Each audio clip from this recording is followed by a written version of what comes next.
13 cards are numbered 1 to 13. A card is drawn at random. List the sample space as. So when we list, you have to write it in this format, as equals, then a bracket, so 1 all the way to 13.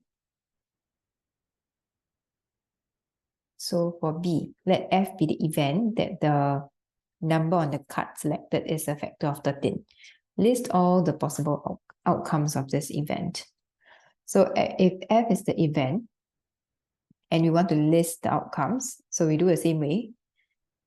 A factor of 13, there's only two factors, 1 and 13.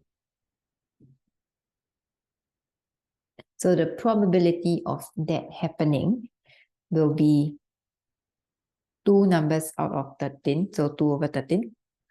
And then the possibility of that not being F will be 1 whole minus 2 over 13.